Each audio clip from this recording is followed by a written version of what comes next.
All right, kids, let's talk about function notation. Happy Einstein here, which just makes me want to stick this arrow right up his nose today because I'm not having a good day, but that's okay. Math videos calm me down anyway. So function notation, let's get started.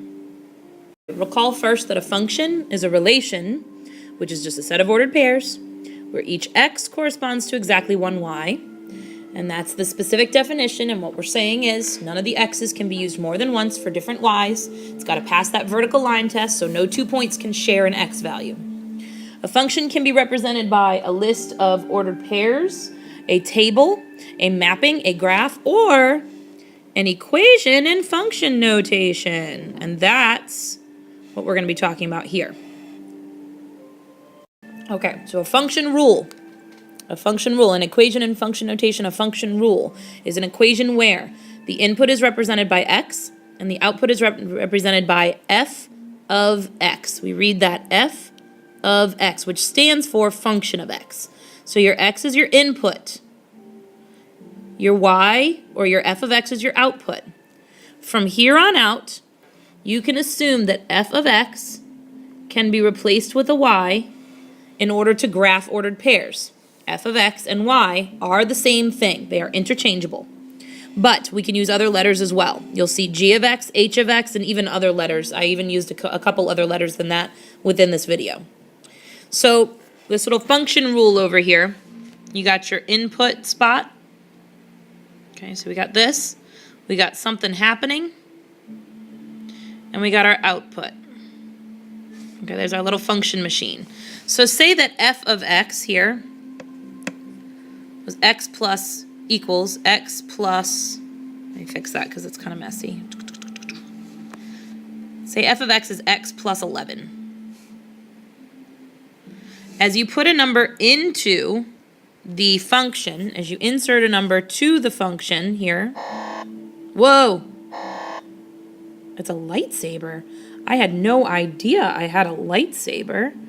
So as you put the number into the function machine, it will allow the answer, the result, the output to come out of the function machine. That's pretty cool. I did not know it did that. Anyway, function machine, right? So input, output. Now you're not going to see the actual machines anymore. Like we're not going to look at this anymore. You're going to have function rules. So let's actually just jump right in and do some examples. I gave you two functions on this page. Let's pretend that f of x, or let's say that f of x is equals 2x. So the input is the x. The output is the 2x that's coming out. G of x is x squared plus 1. That's the rule we're using for g of x. So you put in the x, you square it, you add 1, and then that comes out.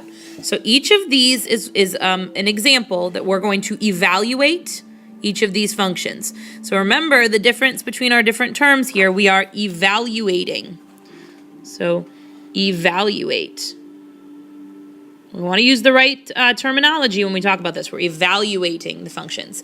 So f of x is 2x. So f of 3 means take this f of x and instead of x, replace it with a 3.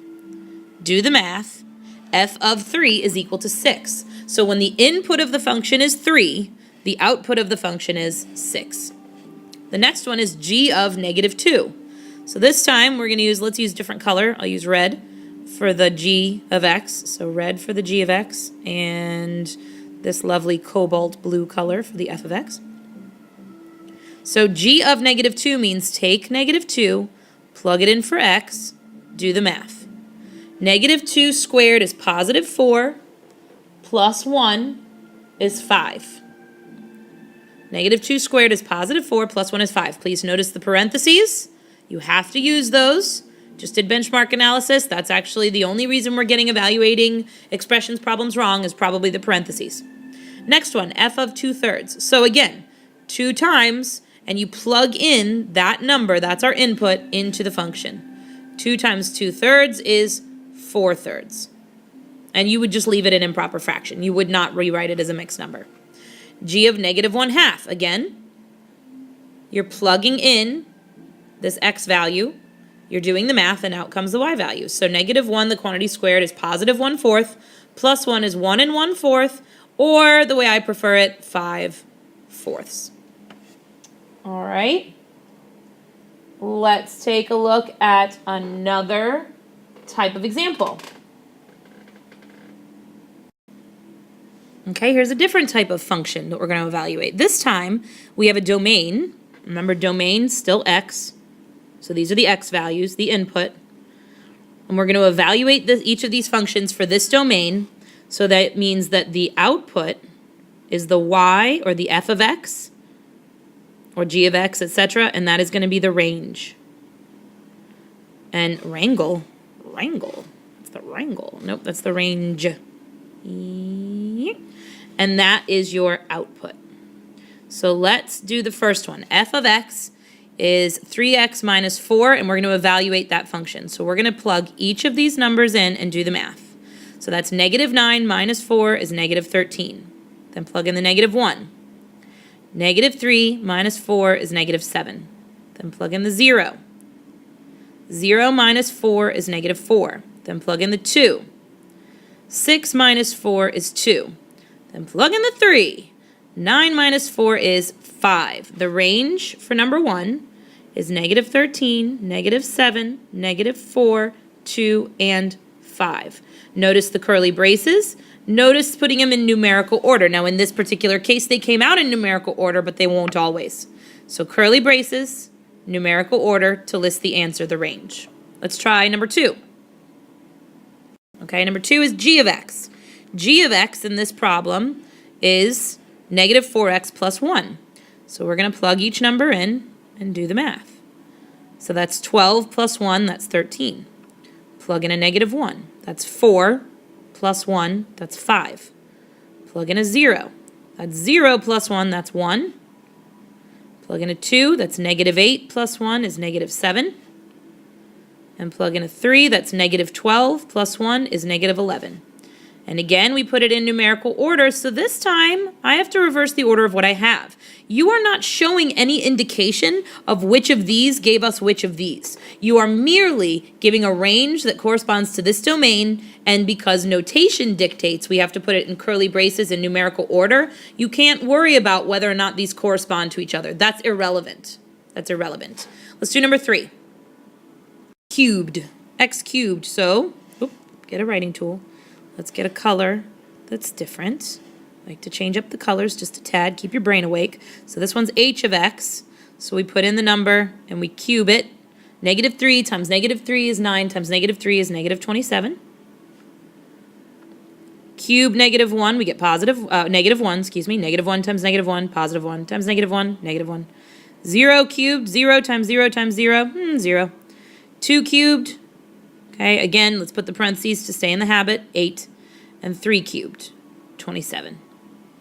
So we have -27, -1, 0, 8, and 27. Last one is j of x. So I told you that along the way, there'd be at least one with a different letter, another letter. So again, we're plugging in the values and doing the math. So -3, the quantity squared is +9, plus 3 is 12. -1, the quantity squared is +1, plus 3 is 4. 0 squared is 0, plus 3, 3. 2 squared plus 3 is 4, plus 3 is 7. And then 3 squared plus 3 is 9, plus 3 is, 12 again. So this range is a tad shorter. 3, 4, 7, and 12. Don't list the 12 twice. You don't need it. Again, numerical order, curly braces. One more problem. So I think this ends up being a rather short video. Working backwards. Say f of x is equal to 6x minus 4. And let's say that f of a particular x is 26. Let's find that x. Well, gosh, how do I do that? Well, look at this equation right here. F of x equals 6x minus 4. I'm telling you f of x is 26. So let's replace that f of x with a 26. That's our substitution property. Well, now I have an equation I can solve. Add 4 to each side. 30 equals 6x. Divide both sides by 6. 5 equals x. The x value in question was 5. Double check that here. 6 times 5, 30, minus 4, 26. Definitely got it right. So, function notation, keep working on that. Find some IXL practice if you need it. See you guys in class.